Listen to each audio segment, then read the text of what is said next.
8 मगरमच्छों के साथ महिला सहित 3 तस्कर गिरफ्तार। दरभंगा वन प्रमंडल विभाग ने 8 मगरमच्छों को बरामद किया है। तस्करी कर ले जा रहे मगरमच्छों के साथ 3 तस्कर को गिरफ्तार किया गया है। वन प्रमंडल विभाग ने तस्करी के आरोप में एक महिला सहित 3 आरोपियों को गिरफ्तार कर न्यायिक हिरासत में भेज दिया है। गिरफ्तार तस्कर में सुपौल जिला के निर्मली के रहने वाले विजय बंजारा, गोविंद बंजारा व किरण देवी शामिल है। मिथिला वन प्रमंडल पदाधिकारी भास्कर चंद्र भारती ने बताया कि वाइल्ड लाइफ क्राइम कंट्रोल विभाग को मनीगाछी थाना क्षेत्र के मनीगाछी के रहने वाले लोगों ने मगरमच्छ की तस्करी के बारे में सूचना दी थी। सूचना मिलने के बाद उनके नेतृत्व में वन विभाग ने मनीगाछी में छापामारी कर 3 तस्करों के साथ 8 मगरमच्छ के बच्चे का रेस्क्यू किया गया। तलाशी के दौरान तस्करों के पास से एक बड़े मगरमच्छ का खाल पाया गया है। टीम ने त्वरित कार्रवाई करते हुए तीनों आरोपितों के खिलाफ मामला दर्ज किया है। मामला दर्ज करने के बाद तीनों तस्करों को न्यायालय के समक्ष प्रस्तुत किया गया, जहां न्यायालय के द्वारा न्यायिक हिरासत में भेज दिया गया। वहीं वन प्रमंडल पदाधिकारी ने बताया कि सभी मगरमच्छ के बच्चों को पटना के चिड़ियाघर में भेजने की प्रक्रिया चल रही है। जल्द ही चिड़ियाघर में भेज दिया जाएगा। किरण देवी ने पूछताछ में बताया कि उनके पति गोविंद बंजारा को 30,000 रुपया दिया था, लेकिन रुपया किसने दिया यह उसे पता नहीं। मनीगाछी अंचल में पूर्व में पदस्थापित कर्मचारी निर्मल कुमार, जो वर्तमान में सुपौल जिला में पदस्थापित है, वह वन विभाग के पदाधिकारी को देखते ही फरार हो गया। कर्मचारी की गिरफ्तारी के लिए छापामारी की जा रही है। 8 मगर के बच्चों को, जो साल भर से छोटे ही के होंगे, उन्हें जब्त किया गया है वन विभाग दरभंगा के सहयोग से।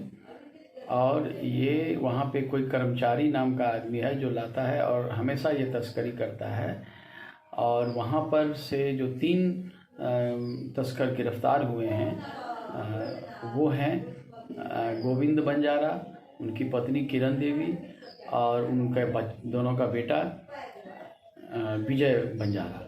ये तीनों पुलिस के ये वन विभाग के माध्यम से गिरफ्तार हुए हैं और अभी उनको मुख्य न्यायिक दंडाधिकारी दरभंगा में भी प्रस्तुत किया गया है।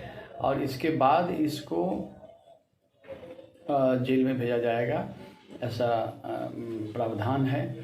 और ये सभी जो मगर के बच्चे हैं ये वहाँ अंडा दिए होंगे आसपास में कहीं, ये लोग उसको पकड़ लिए हैं, जब्त कर लिया और फिर ये तस्करी करते हैं, देश के बाहर भेज देते हैं। और ये मुख्य रूप से नेपाल और बिहार के, भारत की जो सीमा क्षेत्र है उसमें तालाबों में या फिर जो नहर है, कम पानी वाले जगहों में ये पाए जाते हैं, जहाँ पर ये आसानी से अपने शिकार को पकड़ते हैं। जैसे ये बकरे को पकड़ सकते हैं, ये गाय के बछड़ों को पकड़ लेते हैं। अगर आदमी इनकी चपेट में आ गया तो ये उन्हें भी पकड़ लेते हैं। पक्षी पकड़ के खाते हैं, मछली भी खाते हैं, ऐसा प्रतीत होता है। लेकिन ये मछली थोड़ा चाव से, कम चाव से खाते हैं, मांस ज़्यादा ये पसंद करते हैं। तो ये तस्करी यहाँ खुलेआम हो रहा है, कई वर्षों से हो रहा है। इस पर प्रमंडलीय जो डीएफओ हैं, पदाधिकारी, वन पदाधिकारी हैं, उनको विशेष रुचि लेनी चाहिए और साप्ताहिक ये रूप से इन्हें विभिन्न क्षेत्रों में घूमना चाहिए। घूम करके इस तरह की जो तस्करियाँ हो रही हैं उसको उस पर लगाम लगावें। ये मगर की तस्करी, सांपों की तस्करी, कछुआ की तस्करी, कुशेश्वर स्थान क्षेत्र में आप विदेशी पक्षियों की तस्करी होती है।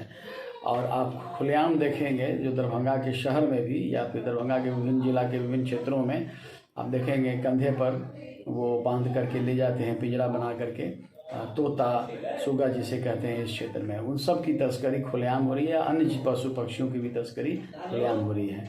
तो वन प्रमंडलीय पदाधिकारी को इस पर नज़र रखनी चाहिए, अपनी शिथिलता को चुस्ती में बदलें और इस पर कार्रवाई करके इस तरह के जो जीव हैं उसकी तस्करी को रुकवाएं।